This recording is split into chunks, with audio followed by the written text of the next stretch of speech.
What's up, everybody? Welcome back to the Blue River Bow Hunting Podcast, episode 123, episode 123. No Dylan this week. He's at the beach with the fam, so solo. And I couldn't think of another better person to have on than Cody Huhn from Public Land Whitetails. What's going on, dude? That's always great to be here. Thanks for having me. You hit me up and I was like, of course, let's go. All right. Well, like we were just talking, off air. You've been on a lot of shows lately, man. Have kind of got a little buzz around you here lately. I don't know what's going on. The year I decided I was gonna do school, and for the people who don't know, I got into college and started doing that, and all of a sudden I became a hot commodity. So I was making the jokes like maybe I went away for a couple of months, and guys were like, "Oh, you know what? We do miss that guy." So I don't know, but it's been wild. Like I said, I've just this year alone been on 5, and 4 of them been within the last 2 weeks. That's a busy man for sure, man. But for somebody that don't know you, man, introduce yourself a little bit. Well, I'm Cody Huhn from Public Land Whitetails, originally from Michigan, as I will always say this, but as some of the greats are, really cut my teeth on those younger age class bucks when that was the age class. Really hunting those small parcel farms with some public mixed in.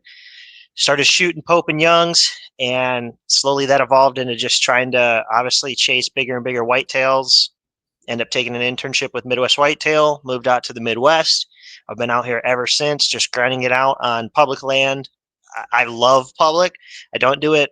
I was started out of necessity, but I continue to do it out of the love. And I have told guys this a million times. Even let's say the show does take off, or I do end up finding the money financially someday, the assets to actually buy a farm or whatnot. I don't think I ever will. Maybe like a little home farm or something, and just to get the minimum. I think it's like 20 acres to get a landowner tag here in Iowa. But I'm just gonna hunt public, man, until I die. I love it. I love the challenge, and I love the grind.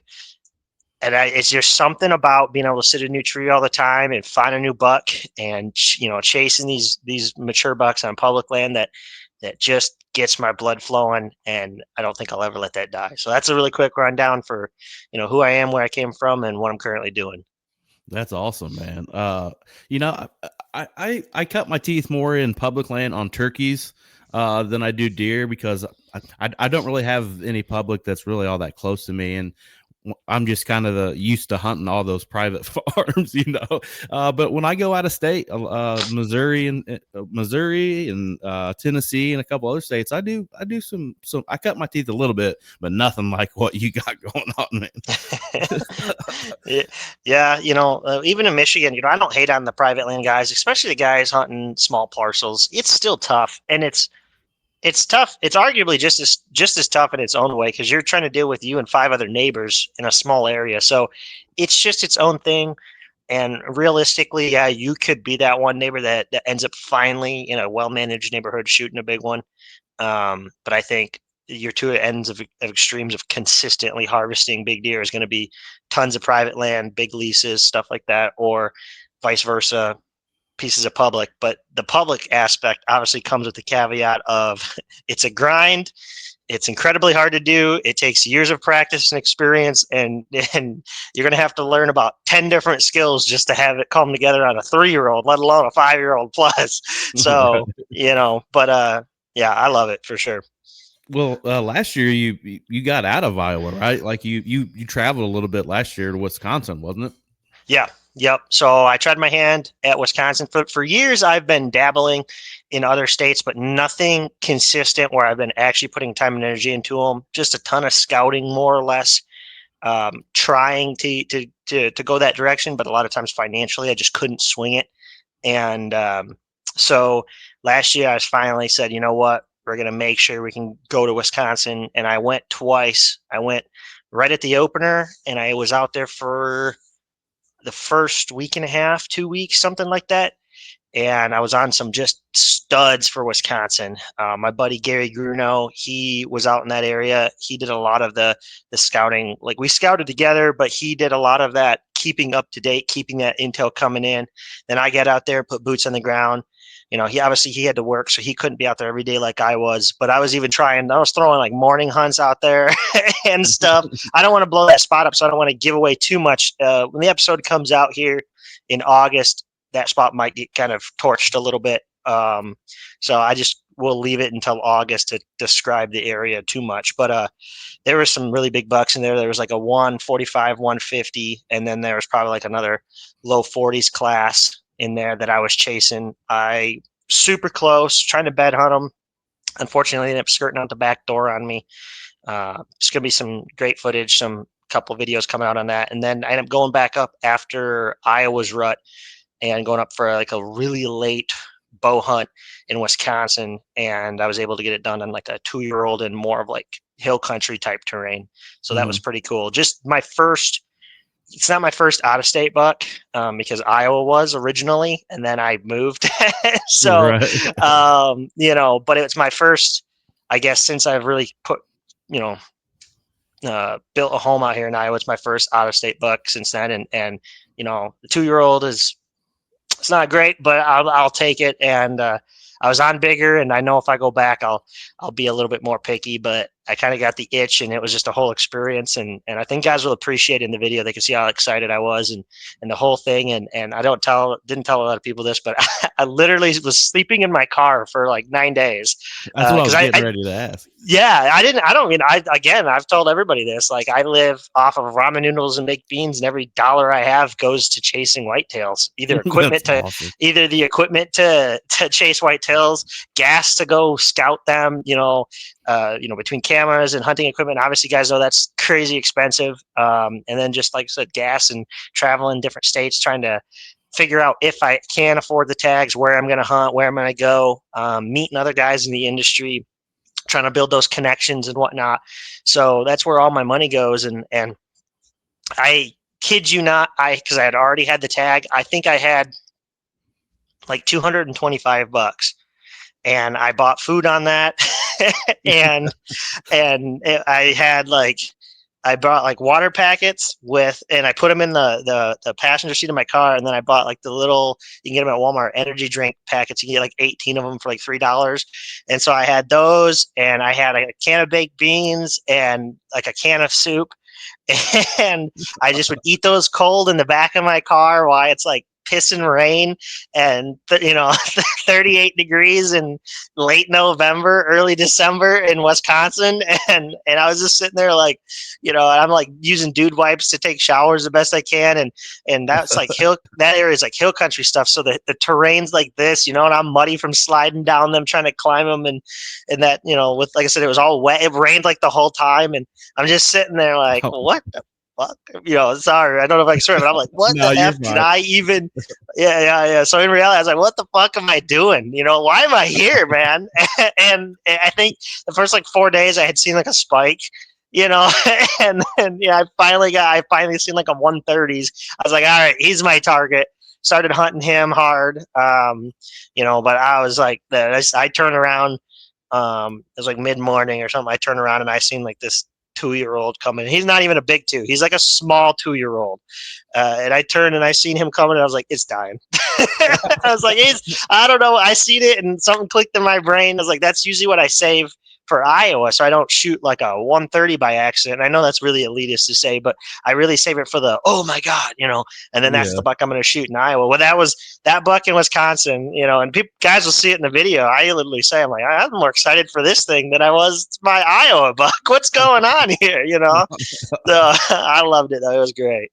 Those trips though, for some reason they're more fun to me. Like when we just rough it and bring a tent. Like I don't know how Wisconsin is, but some of the states we hunt, we can actually like camp on the public land.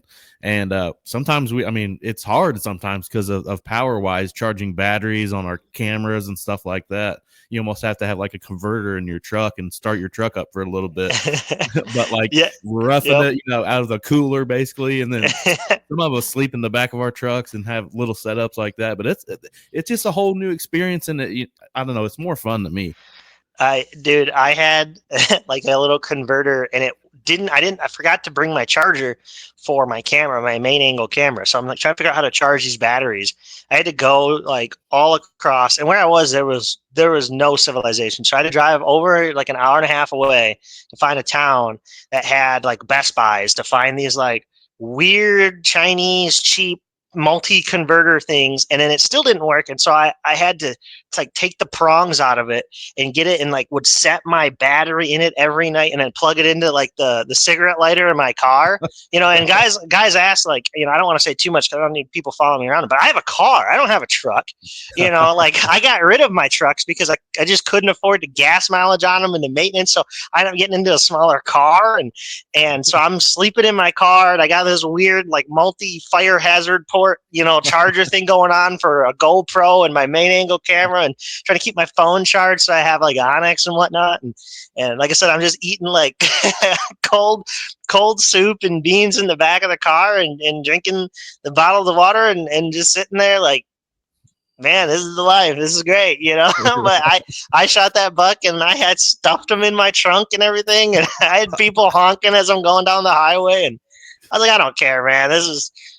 I just want to hunt, Like I was just on, the DO3 podcast, and he asked me about my goals for my channel, and I kind of staged them out, and I wish I said something a little different. So I guess I'll say it here.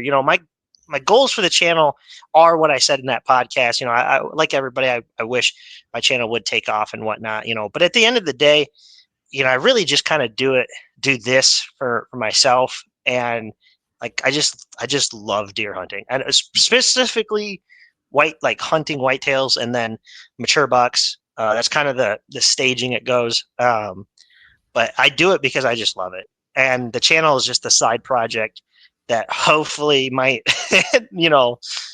help me someday to afford to do more hunting. Like, I don't want guys thinking that if the channel did go somewhere, or I do have like a Patreon and stuff like on Facebook and YouTube, and I actually do have a couple donators, which is awesome. Thank everybody for all, anytime they help me out, I appreciate it. But I don't want guys thinking that anything that they do to support me is going to anything crazy, because it's only ever going to go to to producing more of a show, hunting more, chasing whitetails. Like, it's a problem. Like, I have already acknowledged I have a problem, and this is how I've built my life around it. But this is what I love, and this is what I'll end up doing. So.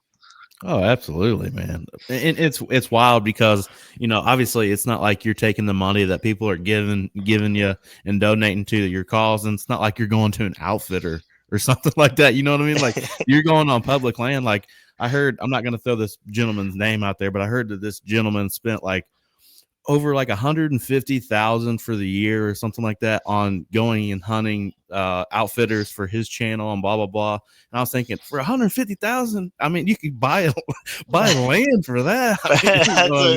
Yeah, I don't even want to get into what I would do with that. Like, that would be amazing. I'd hunt, like, I'd have a never ending season. I'd start from whatever season opened wherever, and I would hunt until the last season closes in every state I could possibly do it. And the seasons that overlapped, I'd just hunt the best one, and I just never quit. And all public land, I'd film everything, post it all. Like, it would just never end. That would not be good. Nobody would know I exist anymore. I'd fall off the map for months until I come back with all the footage and all the content, and I'd hire a camera guy at that point. I'd find a cameraman and then maybe somebody to produce the show live, so I wouldn't have to do it. So I could just focus on trying to kill these mature bucks. For sure.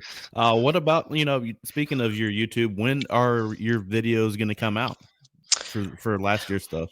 So I'm going to start dropping them August 1st is the plan. I have 4.5 done, and probably about 25 more to go. I have anywhere from 8 to 12 for last year's season, and I still have another 8 to 10 to finish up from the 23 season. Guys, I quit, like, I was at like episode 25 when I just became swamped from previous, and it almost rolled into hunting season for the 24 season. So I still had like once these other 4 drop, there's going to be probably another 15 to 18 episodes from the 23 season coming out. And then I have all of the 24 season, which was a lot shorter because I just tagged out earlier on bucks, and I used the money I had to go to Wisconsin, and then I come back to Iowa. I hunted hard. You'll see that I had a miss on a pretty good buck. I ended up shooting my big Iowa buck here in the middle. Nice. And then it's a nice one. We can get into that later. And then I took a little bit of a break because I just didn't have the finances to go anywhere. I was thinking about Missouri, and then I was like, I still have that Wisconsin tag, and I just scrounged up everything I could. I mean, everything I could. To be honest, I actually sold some of my XOP gear that they had given me. That like some of my, I had like a Cold World, and then they had the I can't remember what the lighter one that was that they had. I was like, oh, I like the Cold World. It's a little bit bigger, but I like Yeah. it for the movement. So I ended up hucking one of the other stand that they had given me just to get the money, and they were having like a sale too. So I got like $300 for that. I was like, Nice. yeah, $300. I was like, that's nothing for that stand. It was like, they're selling them for like 6 or 7 or whatever. And I was like, whatever. But I sold it in like 3 days. I was like, all right, going back to Wisconsin. Every dime I had, I was like, anything goes wrong, I'm absolutely screwed. But went up there, man, got it done, and got back. And then I had a pretty awesome I had a great late season in terms of seeing bucks. I flooded an opportunity on a really big buck too. Not like a mega, like 145, 150-inch buck. Unfortunately, I don't have the footage of that. That's a whole thing, and we can even dive into that later. Yeah. But yeah, I was trying to. Why I don't have footage is essentially I was again, I can't guide people, but I Mhm. was like helping other people. And the night that I was helping another guy, who was a really close, it was actually a close friend of mine. I was trying to film him. And so I had left the camera and had gone around the bend to look to see if there was a shooter in the backfield. And lo and behold, there's this buck standing there looking at me, and my cap goes click. I'm like, no. So Oh man. we can get in that story. It's even crazier than that. So that's a whole thing. We can get into that later if you want. But the long story short, I lost an opportunity there, and then there was a ton of guys last year. I don't know. I was talking to Jake Bush about that. I hope it's not because of me. Whole get out there in late season of public land. It's like THP used to do it, so I don't think it'd be Yeah, because for of sure. me. But it's been getting rough the past few years. The pressure's just been just skyrocketing late season. So, and I know a lot of out of state guys are coming out for late season now too. So, whew. When do you see like the highest peak of non-resident in those properties that you hunt in Iowa? Is it kind of that last week of October, first week in November? Yeah, always, always. I mean, the November 1st through the 10th, unless you find a spot that hasn't been pressured and too many guys aren't getting in and don't just immediately start hunting, it's terrible. I mean, it's like anywhere where there's high pressure during the rut, it feels like it kills the movement. Yeah, Versus you watch for the sure. shows and it's like deer parades running through when you're watching like a good farm or something. Midwest whitetail, whatever. Right. You're like, wow, look at how the Midwest should be, and it can be like that on the right piece of public, but usually that first week is just insane pressure. I mean, every parking lot is full. And for whatever reason, it seems like even residents, for whatever reason, residents who have farms or leases, they also like to come out and try their hand on public for the first couple days and then go hunt the private. And I've asked guys and they're like, well, the bucks maybe aren't quite daylighting yet. And I don't want to go ruin my couple stands on my, 40, 50 acres. So I'll come out to public. And then once it starts ramping up around the 4th and the 5th and the 6th, then I'll go home. And I'm like, well, thanks for adding Right. 10 more guys to but I mean, it's public. It is what it is. So Because I'm going to be coming out there not this fall, but next fall is when I'm going to put in, and I should have enough points I hope to draw and come out there for the first time. So maybe I'll try to avoid that peak, but it's going to be hard because that's when I'm gonna want to hunt. But then I'm also be having my farms, hot and heavy here. So maybe I'll take the late season approach too. Yeah. Well, I mean, what you coming out to 5? Yeah. Okay. Well, Okay. I just meant Iowa in general. I haven't really picked exactly where I want to go yet. That's a whole nother ball game. But I'm going to be drawing Kansas. No, I got my years all mixed up. Next year I'm going to do Kansas. The year after that I'm going to do Iowa. So it'll be a couple years Okay. before I'm out there. Okay. How many points you have? I got 4 right now. Okay. Yeah. Yeah. So you'll be able to pretty much have whatever you want by next year for whatever Yep. zone. Um, my recommendation, if you're gonna, your bow season's obviously better than late season. I mean, either one can be feast or famine. Um, and I guess we'll let the secret out here.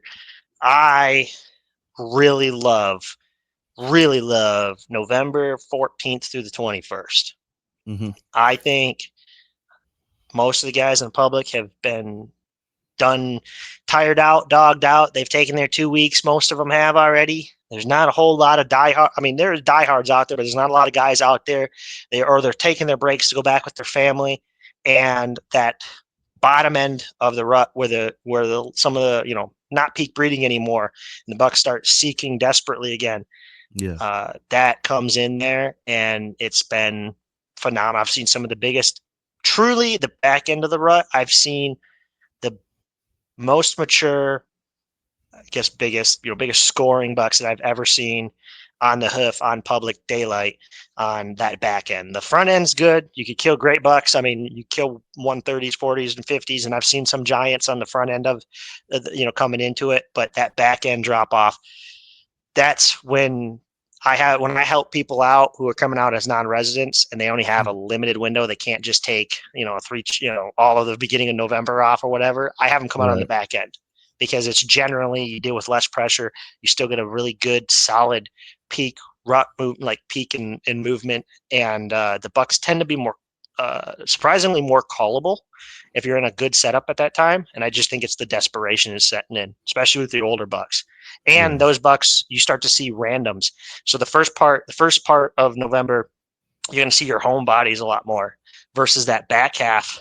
You'll still see your home bodies, but when you do see that random buck, a lot of times it's a buck that you just don't know because he's from 2 miles away. And those are Yeah. the ones that generally you get to kill, haul to, bring in because they're obviously really looking desperately, and they'll make mistakes. Yeah, I like that too.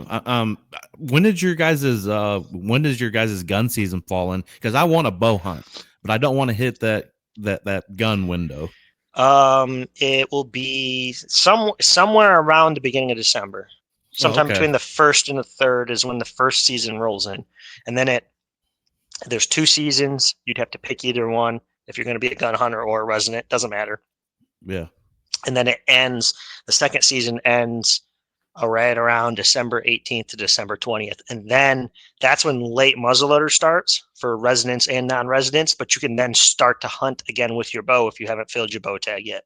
I got you. Because like that window you were talking about, like the November 14th through the 21st, that's when our gun season is here in Indiana, and I absolutely freaking hate the timing on that. Like because honestly, if they kick it back, because it's three weeks, 2 weekends, I think is how it breaks down.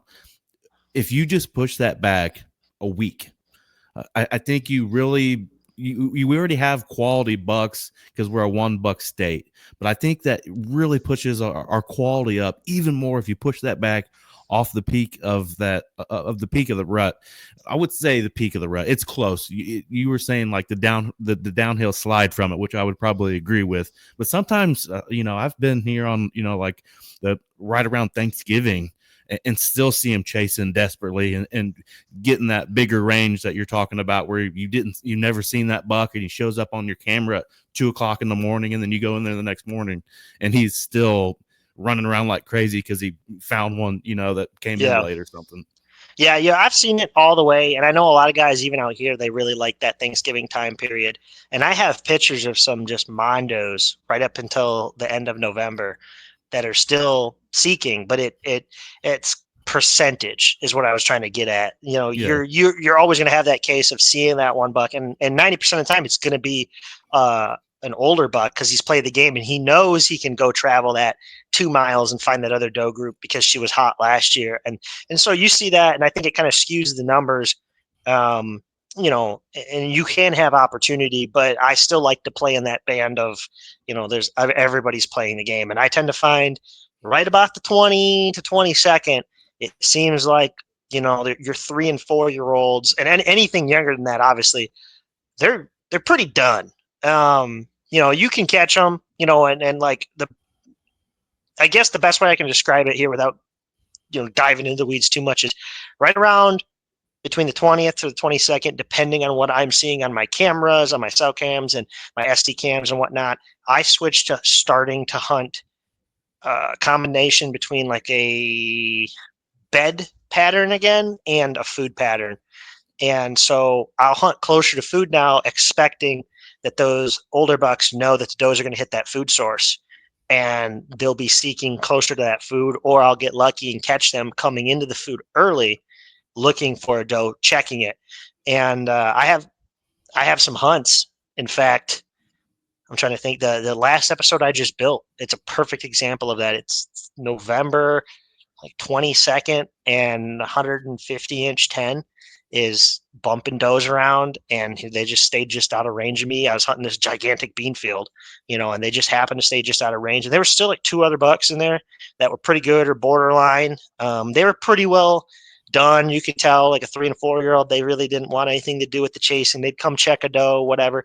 But man, that Big 10, who was obviously the guy in the area, he was all about it still, and he was on that doe. But if you weren't in there on that one tree line on the back end of the field, you know, to everybody else, it was over. Party was over. Yeah. And so, you know, it can happen for sure. But I try to switch more towards that food after that time frame. So I guess what I was referring to is like still being deep in the bedding areas and watching, you know, eight Yeah. bucks in a day or something, and having some kind of crazy day where you're watching bucks fight or whatever. I like to stick between that 14th to that 20-ish if time period somewhere in there. I know Bill Winky really loves November 7th, which is actually when I shot that guy right there. That's actually Um, when I shot that guy right there, the 7th, which is hey, my wife's birthday. And it was funny because I planned on an all day sit. We were going to take her out for her birthday that evening, but with the time change, I was able to basically hunt all day. And I call her at like 11:45. She's thinking I'm calling her to wish her a happy birthday. And I'm like, I just stuck one. She's like, oh my god. I was like, oh, and happy birthday. yeah, right. It's always gonna be the and yeah, I get that. But I like that time period, and like I said before, if you're on the right farm or you're on the right piece of unpressured public, it's amazing. I mean, it's phenomenal. Yeah. At least here in Iowa during that time frame, it's great. And I think that's because that is just before like the lockdown where the bucks pretty much right around like the start of the 8th into pretty much around, like I said, like the 13th 14th, it seems like the bucks just fall off the radar. And I'm always glassing and I'm like, there's a buck, and he's just standing there, and you can tell he has a doe pinned, you know, he's not moving. And you can still catch bucks in there obviously, but you just need to catch one coming from one to another, so you don't have so many moving parts, your odds kind of dip. um you know, and that's kind of, I guess, more my opinion, but that's kind of what I see with that. And I think there's some statistics out there that somewhat support those concepts and ideas. So, Oh, for sure. And when I come out there, I'm going to try to, since a couple years out, and I'm probably going to try to do the same thing for Kansas next year, but I'm going to try to get it where I can come out for like a 2-week window. But it's going to be kind of like what you said. I'm going to be sleeping in the back of my truck. I'm going to have it all set up. I mean, there might be a couple days where like, all right, I've had enough today. I'm going to go catch a hotel room or find a cheap Airbnb or something like, or a cabin somewhere in a state park or whatever, you know, something like that. But I'm definitely going to be, because I think from my place here in Indiana out there to Iowa, it's not an easy drive. It'll be over probably 12 to 15 hours, something in there, which isn't terrible, but I'm definitely excited to come out that way. It's always been a dream of mine to be able to come out and hunt those couple states. Yeah, I mean it'll be good, as long as you can rough it out like you're like Oh, you for were sure. I'm saying. good at that. But it just comes down to, I like to tell guys. So I always tell guys this all the time. Anybody that I kind of generally help out, and I gotta make this a caveat, because I said this on the other podcast that I help guys out. I don't like guide because it's technically illegal. I like to sell Right. the information packages. Um, the caveat with that is just so guys know, it's non-residents I help out. I don't help out residents. I've been reached out to actually by quite a few people since I put that last podcast out talking about, can, you help me out here, give me some information. And like, I don't mind sharing what my opinions on like area genetics.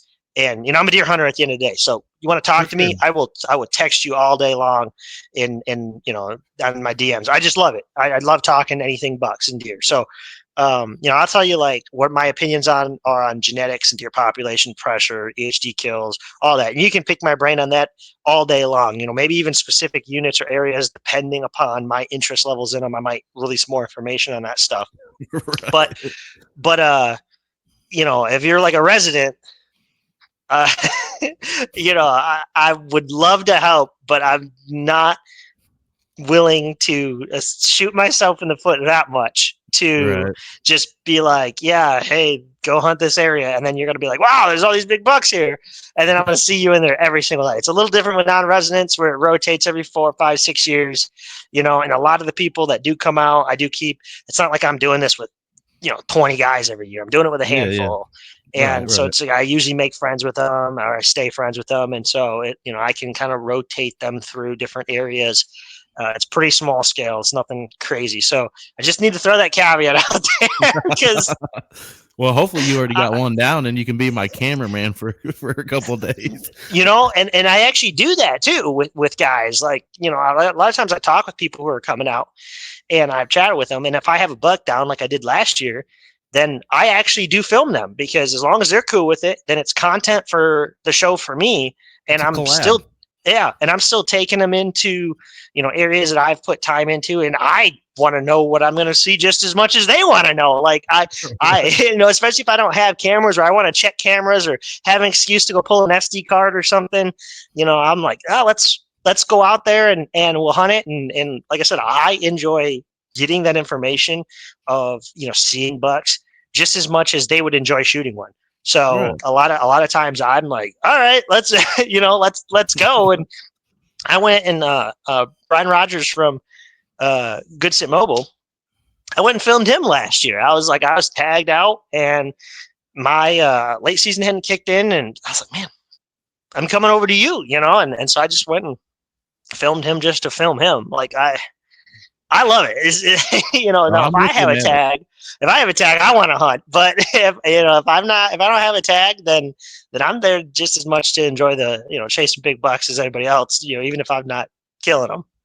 Oh, absolutely. And collabs and friendships. We've talked about it on this podcast a million times. Those connections that you make with people and you helping them out, and then they may help you out in another state somewhere else or something like that. And you just come together and then you're buddies and doing camps together and stuff like that. Man, it's a underutilized tool in the hunting community is just those friendships, man. Yeah, I mean, 100%. I've met a lot of good guys on the public land side just by, collaborations or just chatting. And I've been given some intel before, and I'm not one that's going to, if somebody helps me, I'm going to drop that information right in a video. I have no problem doing that. Like Right. my buck I shot last year, I had to get a dog for. It wasn't that it was a crazy bad shot, but he just walked off weird. And so I end up getting a dog come in, and I'll end up dropping his name and whatnot in the video for that and his services. So I'm not ashamed to say if people have helped me. Jacob Emery from DO3, we just got done talking. Yep. I can't thank him enough. He gave me some intel because he's not going to be back. So he gave for a while. He gave me some intel on some bucks that I didn't know about in some areas, and that information, one, it's great. It's going to help me check into some new areas too. I can't say new, but areas maybe I've been overlooking. I am just one guy after all, but Right. um, because of that information, that directly led me to searching. I'm not going to get too detailed, but searching not inherently that area, but an area from there going home. I was like, yeah, I have the time. I'm going to check this out. And that's where I stumbled into that absolute magnum that I posted the other day. I seen The that one, thing. That yeah, thing was a joke. the potential 200. I don't know if he's going to make 200. I have a feeling he's going to be 185 to 195 when the velvet comes off. He has a ton of junk that's hard to see in the camera itself, but he is a absolute magnum without a doubt. And just, I mean, he's double drop is already a once in a lifetime buck. You know, Oh, for sure. he has a 2 or 3 inch drop on the one side, and then he has a 10, 12 inch drop on the one side. It'd be actually his right side. It's so long that when he was laying in that ditch the whole night, he couldn't turn his head to the right. He'd hit his shoulder. He had to turn all the way around to the left because of that giant drop. I was like, oh yeah, this is going to be a fun buck to chase. So I was pretty excited. I like that video that you dropped the other night talking about even in July, you seen that little buck bedded in like Yeah. that marshy area, talking about them playing the wind, and it's only July. Yeah, that was, I've seen it before. I would not expect. I'm curious if there was a bigger buck that was laying in there and that stuff was so tall that I couldn't see him, because right behind it, it got really thick there and there were some undergrowth bushes. I have a suspicion that there was a buck or two, a bigger buck or two in there. And the little guy was just along for the ride. He just happened to be the furthest out. If not, then that guy, no hunter's ever going to kill him. If he's already doing that at a year and a half old, that there's nobody killing that buck. He's going to become the smartest buck that's ever existed, dude. He's probably better IQ than some of my old army buddies, but but I have a feeling there was a bigger buck in there that I just couldn't see, and I sat there for probably 35 minutes just waiting to see if another buck would stand up. Never did, and I didn't want to push him or booger him out of there, so I just let him be. But I thought that was really cool. Set up. Set it up just on the wind. He's laying out there. Somebody in the comments put maybe he's in the water like that, getting ticks off of him. Yeah, who knows? I mean, it could have been a thing. Maybe he just coincidence. But I was like, man, this is like perfect. I got to film it. So Right. What about we're in that summertime mode right now. What's some stuff? Obviously, you're like filming velvet bucks.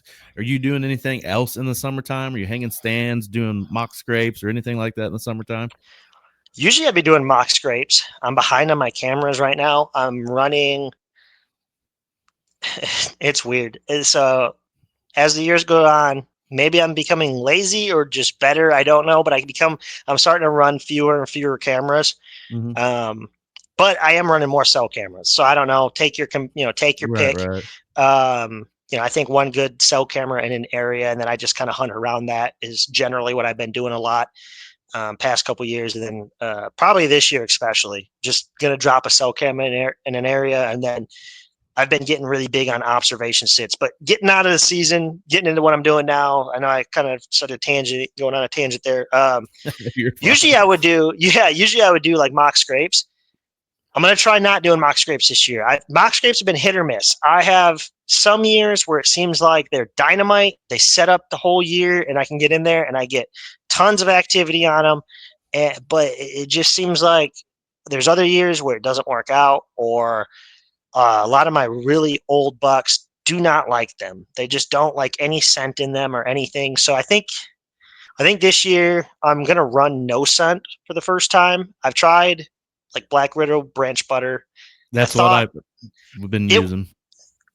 Like 4 years ago, before they switched recipes, because they did a switch like 2 years ago or something like that. Mm-hmm. Their old stuff. It was amazing. It was like every deer in the woods would come and hit it.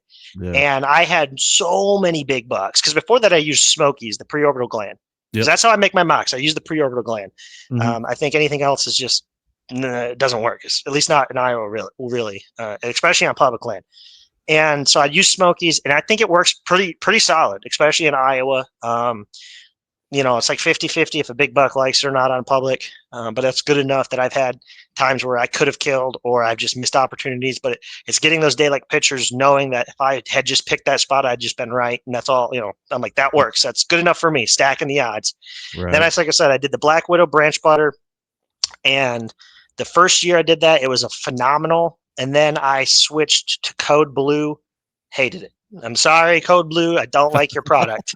It was horrible. And then last year, well, it'd be 2 seasons ago. Who did I use? I used somebody that, let's say, it was so forgetful. I can't even name drop them. So I don't think like maybe one of like 40 mocks turned into a mock scrape that year. I was like, this is atrocious. And then I went back to branch butter, but it's the new recipe, and Well, that's my opinion on it. I've used the branch butter combination with a few other things for a couple years. This is my first season as a field staffer for Black Widow, and I'll admit it, I've never done summertime mock scrapes. I've always just done them later in the fall. And honestly, I think I may go back to that. And this is just my honest opinion, kind of like what you said, is kind of hit or miss. I've put a couple of them out where I've had pictures of bucks in the past, and I don't have any pictures right now. So Yeah. I'm just gonna kind of shy away from that. So it's probably, this year my plan is to essentially I'm not going to use any scent this year. I've been really fighting with it. The plan is just to pick the right spot and hang the camera. And it Right. sucks because if the camera's not perfect, then I'm just going to be wasting maybe a cell cam or wasting just a cam and all the time and energy if it's not on that perfect setup. But I'm just going no scent this year. I'm just going to put the camera, and I've for years also been, like I loved my cameras low to get really good pictures for the show. Right. I hate to say it, but I'm just I'm converting over to having to run them high and no scent, and you hang them as scent free as possible, and I'm just going to kick the ground open, and preferably, even if it's not on the best.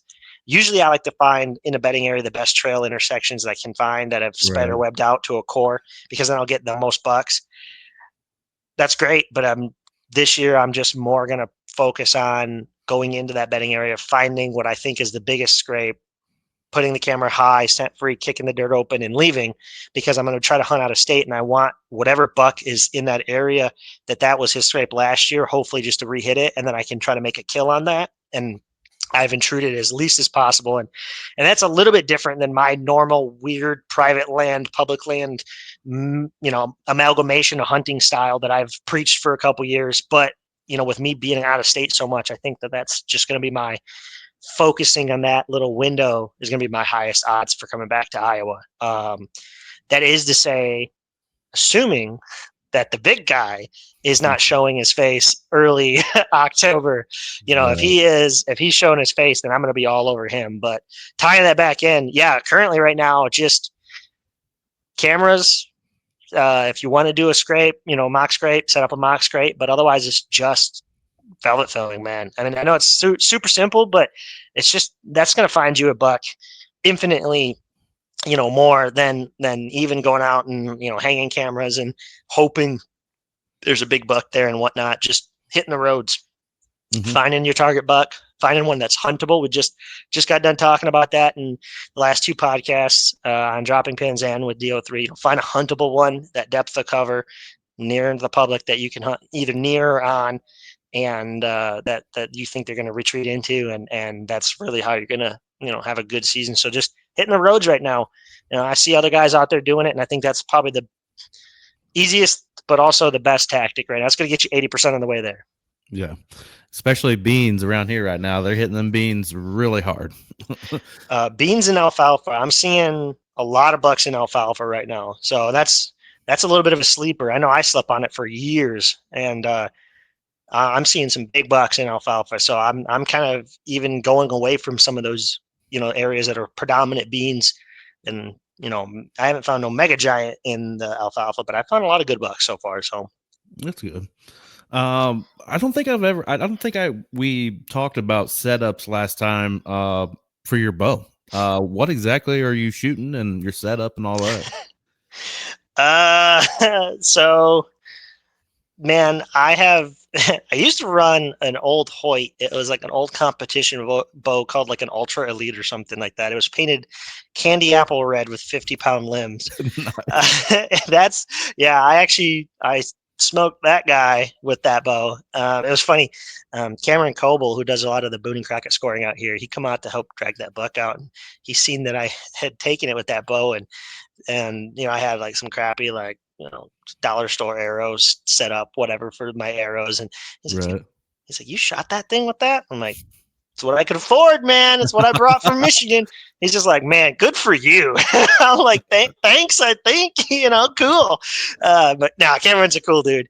If guys don't follow him, definitely give him a follow. He's always getting to hold some just absolute giants that some of us will never see. But that's what he does for part of his living is scoring those bucks. But yeah, currently I run a expedition something or other. I have no clue, man. It's one of their speed bows. I was meant to get like the hunting version, but it was given to me. So, and they didn't sponsor me. It was given to me through actually the Rival, which is the show that I do a lot of editing for. They Mhm. paid me, through it with a bow. I was like, I Nice. need a new bow, and so they're like, hey, we can get you one because they were sponsored, and so I got it for free. I couldn't tell you what it is. My arrows were some kind of heavyweight Easton's, man, and I switched from the Grim Reaper expandables after I had shot Caesar, and it didn't kill him. I was like, screw these things, and I have like, I don't know, they're not expandables, and I switched away from expandables, and like I said, and just fixed, fixed blade broadheads, and try to get more penetration because I shoot such low poundage. I think it's the bow's like 55 pounds or something. I'm a short dude. Yeah. Anybody that meets me in real life, I'm like 5'6", 5'7" on a good day, and and so guys, I make a joke. It's like, no wonder I can sneak up on deer or go through bedding areas, man. Like, you guys sound like trucks going through there. They probably like, what is that? This sounds like a raccoon over there or something, and I'm just scurrying through, climbing up a tree. Like, that's a really big raccoon going up that tree, but, I kind of actually think it helps me sometimes. But yeah, man, I couldn't tell you. And I know guys are going to rip on me for it, Nah. but my mind is so focused on just Getting in learning. there. Just learning mature bucks on public land, finding them, tracking them down, figuring out the best way to kill them, figuring out how they bed, they set up, just all of that. That's where all my time, money, and energy goes. I just go to a bow shop, or I have my bow buddies. I'm like, man, is it going to kill something? They're like, yeah. I'm like, okay, cool. And I go out and shoot it until I'm like, I feel like that's shooting where I want it, and then I'm good to go. So yeah, I'm just so laser focused on the hunting side of things that I don't put a lot of faith. I mean, obviously you have to have some, but I don't put too much in like technology. And the only time that technology comes into play where I really want tech is I'm not, obviously I'm a huge trail camera guy. I love my pictures. I think they're amazing. So I guess you could say there. And then past that, it's what's the lightest weight stick and stand combo that's quiet, that's going to help me get out there. That's probably the Yeah. next thing of tech that I'm actually interested in. And I don't know if that's actually tech, but Close enough. Well, I heard you mention them earlier, and I know that you've worked with them in the past. But what did you think of the new line of XOP stuff that came out? I wouldn't know because there's no contract this year with them yet. So I don't know what's going Oh, on. okay, I got you. I'm currently a free agent when it comes to XOP, or any kind of tree, like tree stand, saddle gear, nothing like that. I don't have any sponsors lined up for this year. I didn't reach out to a lot of people because I didn't expect to inherently be doing as much as I was because of college. And Mhm. when that took a back burner, because of the for those who don't know, I got a medical deferral through the FAA because of some old Army injuries. So, and they obviously don't want people with inherent handicaps flying airplanes. And I'm trying to get my CFII helicopter pilot certification. So, it's nothing that I can't overcome. It just means I have to go through a longer vetting process, unfortunately. So it pushed the flying back. And because of that being pushed back, then I was like, well, hey, I'm full back into, everything, doing all the show again. Not that I was ever going to quit, but I was going to have to maybe only hunt one state for $1. And I'm not going to lie, I don't want to drop it because I have some great intel on that. And if I have to do that next year, I want to save that. So sorry, guys, I'll actually gatekeep something for once. Well, I'm trying to get away from like the field staff stuff, and I love doing partnerships with companies and creating content for them and whatnot, but it comes down to sometimes where I may prefer something over another, and I'm not going to hunt with the other just because I get to be part of the staff. Like I don't want that in my life. I want to be able to pick what I want to hunt with and still have fun. I'm not getting paid to do this. Yeah. You know what I mean? I'm still chasing them, hard, and I don't want a name to be associated with how I've chased something, or if you get what I'm saying. Yeah, and that's a huge misconception for a lot of guys that think of like if my show being sponsored or whatnot. That's a big thing that I've been offered. I mean, the show gets enough numbers that I've been offered by numerous companies pretty commonly.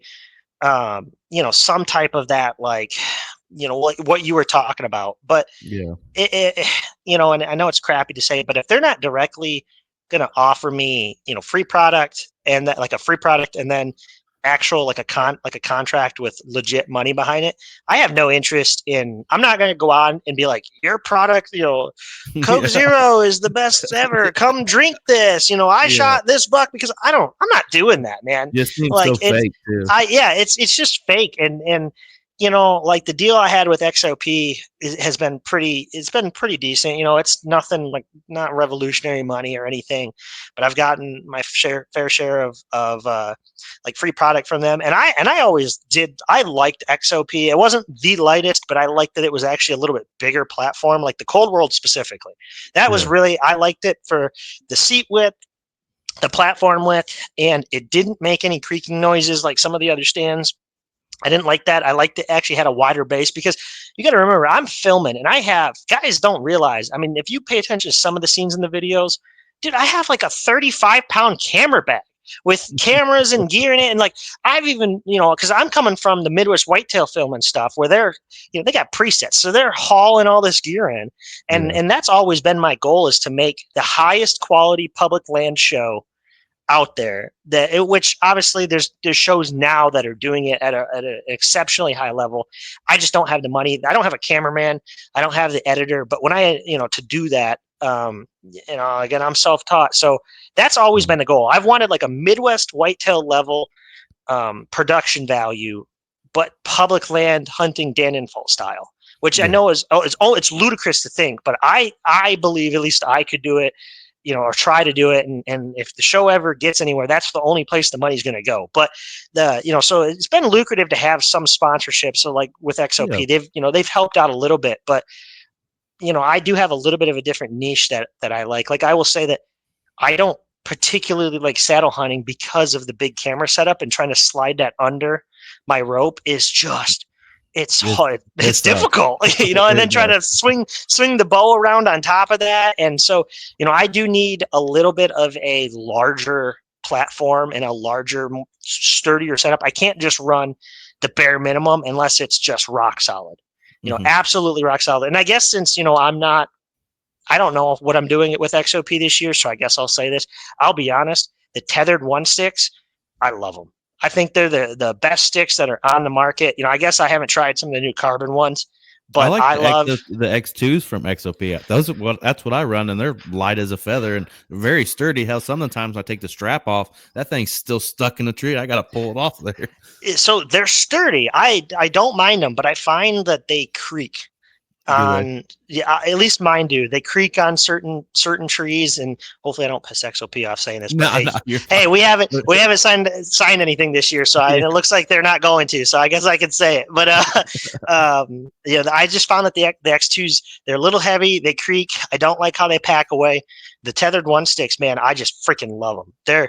I have them, and I have them wrapped too, and it Mhm. was before like they recalled them and they switched them up. Well, I just never sent mine in because I liked the original design. So they never creak, they never move. Yeah, I guess I'm risking that bar or whatever coming through my leg if it ever breaks. But man, they're not hollow sounding because after they did the recall, everybody complained that they were hollow sounding. So whatever the original ones were, I'm going to risk that bar stabbing through my leg for eternity because they are the hands down best stick that I have personally got my hands on. They're so lightweight. I love how they pack together. And then I love that stupid, like little thin braided line for Yeah. public land. I can go up and down a tree so fast with those. And then I just hang some, like steps off. I have some, Amsteel, the Amsteel 8ers. Yeah. He sent me a couple, just because he was hooked up with a couple of my buddies. He's like, hey, let me send you some. So he sent me some single steps, and so I just put those right on the. They're not meant for it, but I just hook them right on that little loop thing, and I go right up the tree. I love them. So I'm in talks, or I guess I could say I was offered by Nested to do some product stuff with them. Man, I love the way the gear system packs up in the system. I've got to play with it at some shows, and their bag would be amazing. The one thing that I just don't like is it's just a heavy setup. Like I'm Yeah. debating on if I want to run it and try it, but it's just a heavy setup. Like there's just no way around it. I think that they're the way they have it all designed. If they could at least lighten their stand, I think that would save because the sticks are going to be heavy doing that double setup no Yeah. matter what. But if they could lighten that stand up, like down to like a cold world or like a beast style stand, I think Mhm. it'd be a lot more appealing to guys just because it's such a convenient pack away system. And anybody who's filming that bag, the way it packs away and to pull gear out of it would just be amazing. And like I said, I need a big bag. And so having a system that's quiet and packs away like that would be awesome. But currently, no, there's no actual sponsors, and I just don't think I'm going to run sponsors this year. I might, but we'll see if they if things come together. But currently, no sponsors. I'm using the trophy line escapade, I believe is the name of it, bag, a hard pack.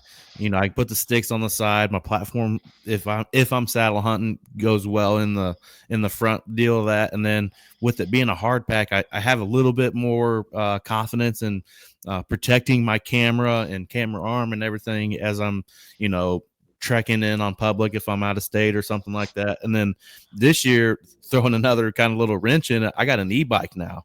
So There I, you I, go. I got to figure out how to get all that set up on an e-bike and take off. Dude, I love e-bikes. I had essentially it was the original version of the Kaufman. So Kaufman, it's just some design. Like I don't know if they're gonna. Hopefully they don't get mad. It's like it's just like some Chinese e-bike design. Right. Hemingway was before Kaufman, but Hemingway is a Chinese company out of like California. Mm-hmm. And so I bought my bike through them before Kaufman really picked up and started picking up that design. Their main flagship line model now, Yeah. and that's what I ran. So essentially, it's a Kaufman. It's like I talked to them personally. There's nothing really different about it at the bikes, besides like a paint scheme and stuff like that. It's the same thing. And I will say this: that it is a phenomenal bike for the money. So I know because it is the same thing. Kaufman, amazing e-bikes, and I know that's again they're controversial, but when I had one, I loved it. I obviously rip it down the trails and get back farther, and I want to say farther. It just saved me time. I wouldn't have to get up at 2 and 3 in the morning to go walk somewhere. But Right. I destroyed that thing, man. Like taking it up and down some of the hills, even on the trails. Just cold mornings. There's plastic gears in the motor, and I sheared those right off. And I was like, oh, okay. So I had like 6 months of an e-bike. It was great for hanging summer cameras in the heat. I was like, this is Yeah. amazing. I hang one Yeah. round of cameras for the year, and then I used it like in the like November, it dipped down. It was the year that we had like crazy snowstorm in November, and it dipped down below zero. And I get out that morning, and it was a frosty morning, and I'm trying to go up that hill, and I just hear the gears, and I'm like, Oh man. well, pushed it all the way home and, and never used it again. I was like, well, no e-bike anymore. So, I'll have but to take that into consideration when it gets cold out. I might just have just to walk. as long as you don't try anything that they tell you not to go up crazy inclines and stuff, as long as you just use it for like trails, flat ground stuff, and you actually pedal, you help it pedal, Right. I you're do. probably fine. But I was ripping that thing like a dirt bike or something, and so I did it to myself, but whatever. So I saved for 3 years to get an e-bike, and I trashed it in 6 months. I was like, oh, okay, I that was was great. I was excited to use mine the other day to hang some cameras up, and I thought, man, I can get this done quick. It's 100 degrees out here. I'm not going to be sweating as bad. And I get back to on this trail from the road, and they haven't cut the grass yet.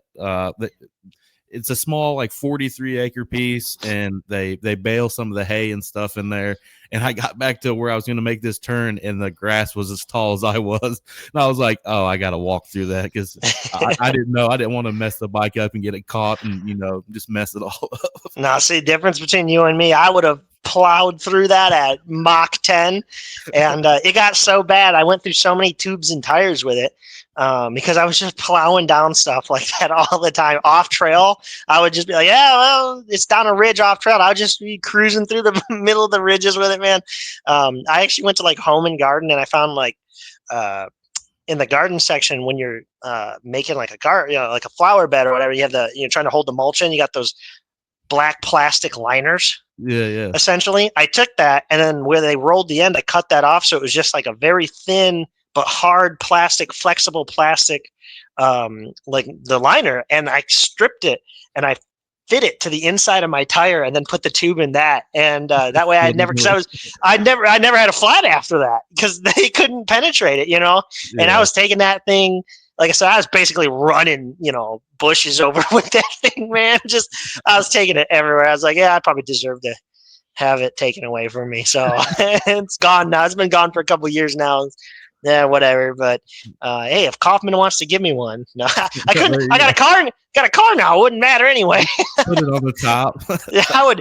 Yeah, it's like I've looked into it. It's like $500 for the underframe part of like a hitch to bolt onto my car. And then I would need like an e-bike rack or some kind of rack or something like that. So you're talking like another $500 to $1,000. And then the e-bike, and I'm like, that's not happening. I got legs. I need to find a rack or something for mine, which I had it in the back of my truck last week when I was using it. And of course, I was trying to get it out, and I slipped a little bit. I hadn't put my boots on yet. I had Crocs on, and the concrete was a little wet, and I slipped, and the handlebar went down the side of my bed. I'm like, you got to be freaking kidding me, man. Well, you live and learn. You live and learn. Yeah.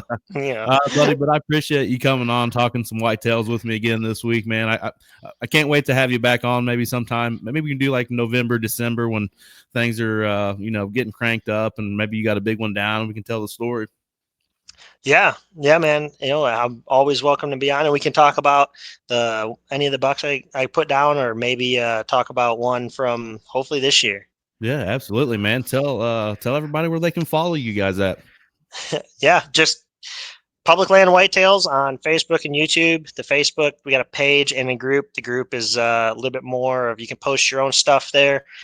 Always active there, so you'll definitely see me popping up as the admin on there. Just keep everything PG, guys, please. We are one community, so then like I said, YouTube, Public Land Whitetails, smaller community there, but still pretty active. And then you can follow me on my personal Facebook at Cody Huhn, or Instagram at Cody Huhn, which is more of the Public Land Whitetails Instagram. So awesome, man. Well, good luck to you this year, man.